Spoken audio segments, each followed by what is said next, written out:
All right, let's just jump right in. We're talking about one of the most expensive, high stakes, and, let's be honest, dangerous projects a global company can take on: a full scale ERP transformation. These things can literally make or break a company. And today, we're going to figure out why so many of them go so completely off the rails.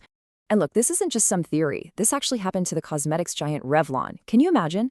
You spend millions, maybe hundreds of millions, on a brand new system, and then it completely blinds you? You can't see your own finances, you can't report to Wall Street, and your investors start to panic. This is the real-world cost of failure, and it shows you this is not just some IT problem. It's a massive business crisis just waiting to happen. And believe me, the Revlon case isn't some one-off horror story. The truth is, for most big companies, complexity is just the name of the game.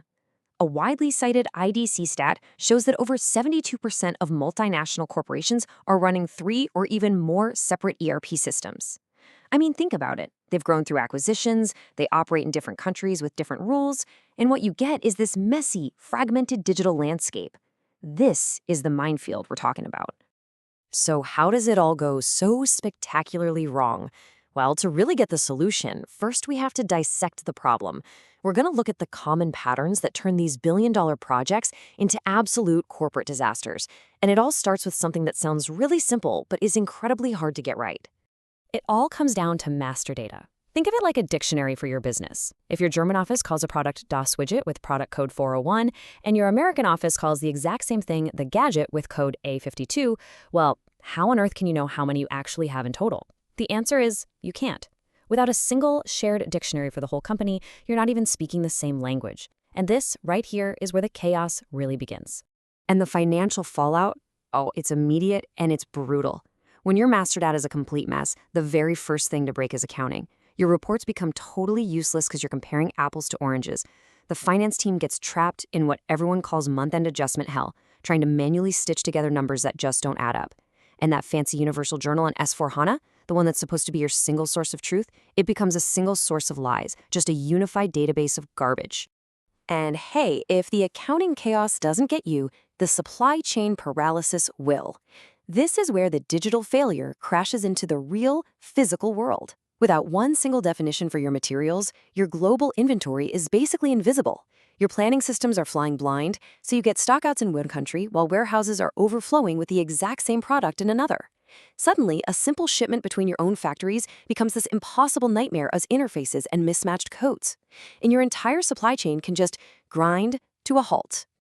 Okay, so that picture is pretty grim, I get it, but there is a way out of this mess. The most successful global companies have figured out that the old dream of forcing everyone onto one giant monolithic ERP system is often just a recipe for disaster. They've embraced a new strategy, one that's way more pragmatic and a heck of a lot more effective. This slide just lays out the shift in thinking perfectly. The old dream was this massive, high-risk, bug-bang project, usually driven by the IT department, to get everyone on one system. And it almost always failed because of the political pushback from business units that have their own unique needs. The new reality? It's so much smarter. It lets different business units keep the systems that actually work for them. But, and this is the key, it enforces a central governance model for the data. It's a business-led strategy that focuses on unifying only what truly matters. So, how does this actually work? Well, the key piece of tech here is SAP Central Finance. Let's just walk through it real quick. So, a transaction happens in some local system. Let's say an invoice gets paid in Brazil. That data is instantly replicated to a central hub.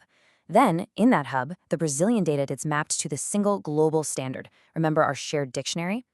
And finally, that clean, harmonized data is stored in a central journal. You get a single source of truth for finance, without the pain of ripping and replacing every system you have around the globe. And that brings us to the core principles. Because look, having the right tech is one thing, but success really boils down to organizational discipline. The winning companies get it. You don't have to unify everything, but you absolutely, positively have to unify the right things. This slide right here, this is the playbook. This is the non-negotiable core. The successful companies are ruthless about standardizing these 4 things. First, the chart of accounts. It's the basic language of finance. Second, the material master.